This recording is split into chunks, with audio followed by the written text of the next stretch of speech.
ঘরে থাকা মাত্র ২টি উপকরণ দিয়ে আজকের নাস্তাটি তৈরি করে দেখাবো। আমি আশা করছি আপনাদের সকলের ভালো লাগবে। সবাইকে আসসালামু আলাইকুম, ওয়েলকাম জানাচ্ছি নতুন একটা ভিডিওতে। আজকের নাস্তাটি তৈরি করার জন্য এখানে আমি 2টা মিডিয়াম সাইজের আলু নিয়েছি। এখন আমি একটা পিলারের সাহায্যে আলুর খোসাটা ছাড়িয়ে নিচ্ছি। আপনারা চাইলে এই কাজটা বটির সাহায্য করে নিতে পারেন। আমার আলুগুলো খোসা ছাড়ানো হয়ে গিয়েছে। এখন আমি 2টা কাঠি নিয়েছি। আর নাস্তাটি তৈরি করার জন্য আমি আলুটা যেভাবে কাটবো তার জন্য আমার 2টা কাঠির প্রয়োজন। আলুটাকে আমি মাঝখান দিয়ে ফালি করে নিচ্ছি এবং দুই পাশে 2টা কাঠি দিয়ে আমি আলুটাকে স্লাইস করে কেটে নেব। আর এই কাঠি দেওয়ার ফলে আমি যখন আলুটা কাটবো তখন পুরোপুরি কাটবে না, কিছু অংশ জোড়া থেকে যাবে।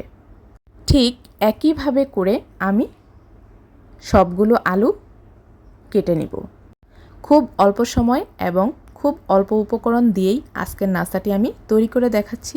আমি আশা করছি যাদের বাসায় ছোট বাচ্চা রয়েছে আপনারা চাইলে এইভাবে খুব সহজে এই নাস্তাটি তৈরি করে বাচ্চাদেরকে দিতে পারেন। অনেক সময় একরকম নাস্তা খেতে খেতে বাচ্চাদের একঘেয়েমি চলে আসে, তাই একটু পরিবর্তন করার জন্য এইসব হালকা নাস্তাগুলো কিন্তু খুবই কাজে দেয়।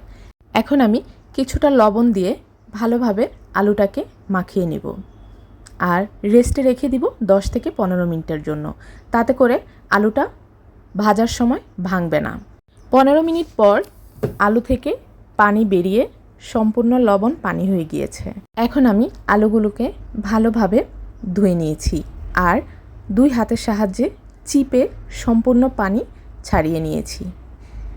এখন 1 চামচ পরিমাণ ময়দা দিয়ে ভালোভাবে আলুটাকে কোট করে নিব। আপনারা চাইলে এখানে কর্নফ্লাওয়ারও ব্যবহার করতে পারেন। সামান্য পরিমাণ লবণ দিয়ে ভালোভাবে আলুটাকে মাখিয়ে নিচ্ছি। সো ভিউয়ার্স, আজকের এই রেসিপিটি যদি আপনাদের ভালো লাগে, যারা ফেসবুক পেজ থেকে দেখছেন প্লিজ আমার পেজটিতে লাইক ও ফলো দিয়ে কমেন্টস করে জানিয়ে দিবেন কেমন হয়েছে। আর যারা ইউটিউব চ্যানেল থেকে দেখছেন প্লিজ আমার চ্যানেলটি সাবস্ক্রাইব করে পাশে থাকা বেল আইকনটি ক্লিক করে রাখবেন এমন আরও নতুন নতুন সহজ সহজ রেসিপি পাওয়ার জন্য। এখন আমি একটা প্যান বসিয়ে দিয়ে তাতে পরিমাণ মতো তেল দিয়ে দিয়েছি। আর এ পর্যায়ে চুলার জাল লো মিডিয়াম হিটে রেখে আমি সবগুলো নাস্তা ভেজে নিব। কোনোভাবেই চুলার জাল হাই হিটে দেওয়া যাবে না, তাতে করে উপরের অংশে কালার চলে আসবে, ভিতরের অংশ কাঁচা থেকে যাবে।